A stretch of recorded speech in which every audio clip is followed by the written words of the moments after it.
सबसे पहले हमने आपको बताया कि महाकुंभ में स्नान का क्या महत्व है, किस तरीके से महाकुंभ में स्नान की ये परंपरा चली आई या कहाँ से शुरुआत हुई, ग्रहों पे किस तरह से इसका असर पड़ता है। अब जरा ये भी जान लीजिए ध्यान से कि किस तरह से आज के दिन स्नान और ध्यान किया जाना चाहिए। शुरुआत करते हैं, चलते हैं शैलेंद्र पांडे जी के पास। देखिए, अगर कुंभ न भी होता तो भी आज मकर संक्रांति तो है ही।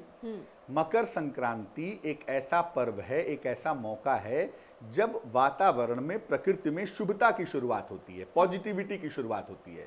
दो टाइम होते हैं, जुलाई में कर्क संक्रांति होती है जहां से निगेटिविटी शुरू होती है, और जनवरी में मकर संक्रांति होती है जहां से पॉजिटिविटी शुरू होती है। तो मकर संक्रांति में नहाने का, स्नान करने का और दान ध्यान करने का एक महत्व जरूर है।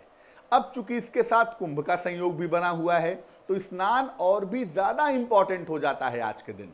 सूर्यास्त के पहले स्नान कर लें, और बढ़िया होगा कि सुबह सुबह स्नान कर लें, अभी भी समय है आपके पास। स्नान करने के पहले संकल्प लीजिए, आप स्नान क्यों करना चाहते हैं, पाप को दूर करना चाहते हैं, मन को शुद्ध करना चाहते हैं, क्या कामना है, उसको लेकर के आप संकल्प लीजिए। पहले जल को हाथ में लेकर के सर पे लगा के प्रणाम कीजिए और उसके बाद स्नान करना आरंभ कीजिए। जब आप स्नान कर लेंगे तो इसके बाद सूर्य देव को अर्घ्य देंगे। चाहे मामला कुंभ का हो, चाहे मामला मकर संक्रांति का हो, बिना सूर्य, चंद्र और बृहस्पति के कुंभ संभव नहीं है और बिना सूर्य के मकर संक्रांति संभव नहीं है। तो सूर्य को अर्घ्य देना आवश्यक है। इसके बाद आप साफ वस्त्र या सफेद वस्त्र धारण कीजिए और फिर मंत्रों का जप कीजिए। आप सूर्य के बड़े सारे मंत्र हैं, ओम आदित्याय नमः, ओम घृणी सूर्याय नमः, ओम भास्कराय नमः, बहुत सारे मंत्र हैं, या सूर्याष्टक है, चाक्षुषी स्तोत्र है, जिसका भी चाहें आप पाठ करें। और मंत्र जप करने के पश्चात आप दान करेंगे। दान में सूर्य और शनि से संबंधित चीज़ों का दान किया जाता है, जैसे काले तिल हैं, मोटे वस्त्र हैं, तांबे के बर्तन हैं, खिचड़ी का दान किया जाता है, गुड़ का दान किया जाता है। ये दान आज के दिन किया जाएगा। चाहें तो आप उपवास भी रख सकते हैं। बहुत सारे लोग संक्रांति के दिन उपवास रखते हैं, एक समय में जल और फल ग्रहण करते हैं, उपवास रखते हैं, और एक समय में भोजन ग्रहण करते हैं। तो याद रखिए कि मकर संक्रांति के साथ कुंभ का संयोग होने की वजह से आज का स्नान बहुत महत्वपूर्ण है। आज स्नान करें, थोड़ा सा समय निकाल करके ध्यान करें अपने इष्ट देव का, अपने गुरु का, जिसके प्रति आपके मन में श्रद्धा है, या भगवान सूर्य का ध्यान करें, और इसके बाद किसी निर्धन व्यक्ति को दान करें तो आपकी ये प्रक्रिया पूरी हो जाएगी। जी, तो शैलेंद्र पांडे जी ने बड़ी खूबसूरती से ये बता दिया। अब ये सवाल जो मेरे जहन में उठ रहा है आपके इस उपाय से या इस बताने से, शनि और सूर्य ये दो ग्रह हैं जो आज के दिन जिन्हें हम बलशाली करने की कोशिश कर रहे हैं। जितने दान पुण्य की आपने विधाएं बताई, या फिर इस संयोग की बात करें, सचिन जी जरा ये बताइए कि आज के दिन अगर ज्योतिष के नजरिए से देखें तो शनि और सूर्य जिनका भी कमजोर है, क्या उनके लिए ये दिन बेहद खास हो जाता है? आज ये सारी चीजें करने से ज्यादा पार मिलेगी या बल मिलेगा? बिल्कुल, मकर संक्रांति का जो पर्व आता है हमेशा शुभदायक होता है। सूर्य पिता हैं तो पुत्र शनि हैं। आज सूर्यदेव मकर राशि, शनि की जो मजबूत राशि होती है, उसके अंदर गए हैं, और जब पिता पुत्र के घर जाते हैं तो पुत्र को कुछ देकर ही आते हैं, क्योंकि हमेशा ये रीत रही है कि पिता हमेशा पुत्र को देता है।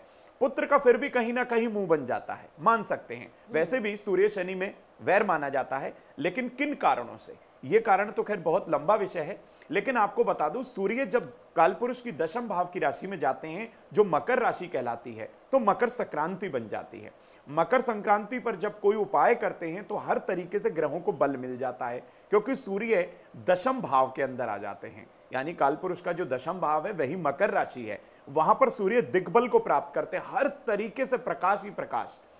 तो सूर्य की शुभता तो मिलेगी ही मिलेगी, साथ ही साथ शनि की शुभता भी ऑटोमेटिकली मिलने लगती है। दोनों ग्रहों को बलवान करने के लिए प्रातःकाल सुबह के समय आप जो है सूर्य को अर्घ दें। और कहा भी जाता है कि नहाने का जो फल है, स्नान का जो फल है, वो सूर्य को अर्घ दिए बिना कभी भी मिल ही नहीं सकता। तो ऐसे में आपको भगवान सूर्य को तांबे के लोटे से जल, थोड़ा सा उसमें 1-2 बूंद जो है आप गंगा जल मिला सकते हैं, और थोड़ा सा अक्षत डालिए, थोड़ा सा लाल चंदन डालिए, शक्कर डालिए और भगवान सूर्य को अर्घ दीजिए। जब भी आप अर्घ दें, किसी आसन पर खड़े होकर अर्घ देना चाहिए। अर्घ के कुछ नियम हैं। तांबे के पात्र से ही अर्घ दें सूर्य को, और स्टील के लोटे से ना दें, इस चीज का आप ध्यान रखें।